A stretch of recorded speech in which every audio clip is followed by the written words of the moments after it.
रात का सन्नाटा था। सड़क किनारे लगी पीली स्ट्रीट लाइट्स के नीचे एक बूढ़ा आदमी धीरे धीरे चलता जा रहा था। उसके कंधे पर एक पुराना झोला था और आंखों में न जाने कितनी यादों का सागर भरा हुआ था। उसका नाम था राघव, एक सेवानिवृत्त डाकिया। लेकिन आज वो डाक नहीं बांट रहा था।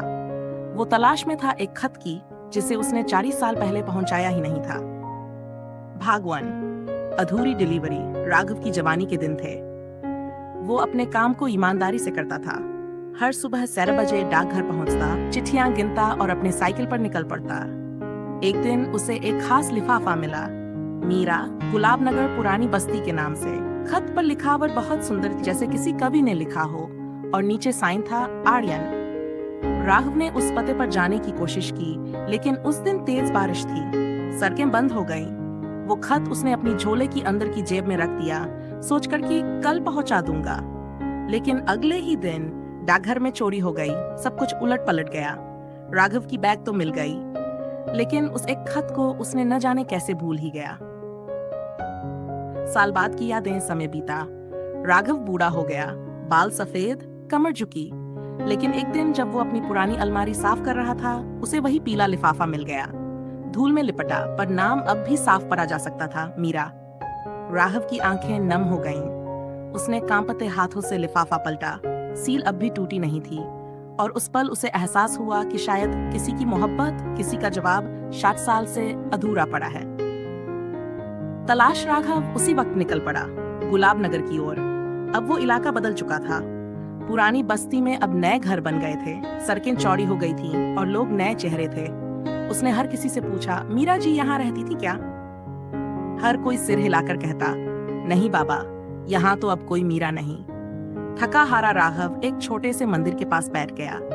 वहीं पास में एक बुजुर्ग महिला तुलसी के में जल चढ़ा रही थी। राघव ने धीरे से पूछा, मां जी, यहाँ कभी मीरा नाम की कोई लड़की रहती थी क्या? महिला कुछ पल चुप रही, फिर बोली, रही थी बेटा, बहुत बरस पहले। उसने इस बस्ती को छोड़ दिया था, किसी आर्यन के इंतजार में। राघव के हाथ से लिफाफा गिर गया। भाग, मीरा की कहानी महिला ने बताया। मीरा एक स्कूल टीचर थी, बहुत सीधी, बहुत सच्ची। वो आर्यन नाम के लड़के से प्यार करती थी जो शहर चला गया था, नौकरी की तलाश में। आर्यन ने वादा किया था कि वो लौटेगा और मीरा से शादी करेगा। दिन बीत गए, साल बीत गए, पर न कोई खबर आई, न कोई खत। मीरा हर शाम उसी पोस्ट ऑफिस के बाहर बैठती थी, शायद एक चिट्ठी आएगी। धीरे धीरे सबने समझाया कि वो नहीं आएगा, पर मीरा ने उम्मीद नहीं छोड़ी। फिर एक दिन वो अचानक गायब हो गई। किसी को नहीं पता वो कहाँ चली गई। भाग वाइब्स। वो आखिरी खत राघव का दिल कांप उठा। उसने उस बूढ़ी महिला को खत दिखाया। महिला की आंखें चौड़ी हो गई। ये तो वही खत है बेटा, मीरा इसी का इंतजार करती रही थी। राघव ने वहीं बैठकर कांपते हाथों से लिफाफा खोला।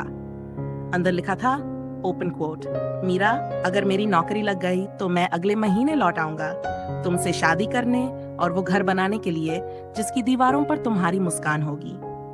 अगर मैं लौट न पाया तो समझ लेना किस्मत ने हमसे मजाक किया है।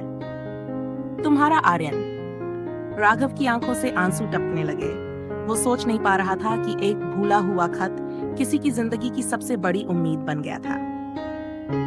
भाग 6। मोक्ष। राघव ने तय किया कि वो ये खत उसी जगह रखेगा जहां मीरा बैठा करती थी।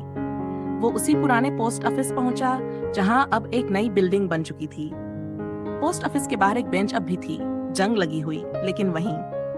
राघव ने धीरे से खत उस बेंच पर रख दिया, हाथ जोड़कर बोला, मीरा, अब तुम्हारा खत पहुंच गया है। तेज हवा चली, लिफाफा उड़ते उड़ते मंदिर के आंगन में जा गिरा, और उसी वक्त मंदिर की घंटी बजी।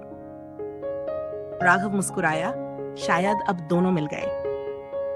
अंतिम दृश्य। अगले दिन अखबार में एक छोटी सी खबर छपी, ओपन कोट, गुलाब नगर के पुराने पोस्ट ऑफिस के पास एक बूढ़ा डाकिया बेसुध मिला।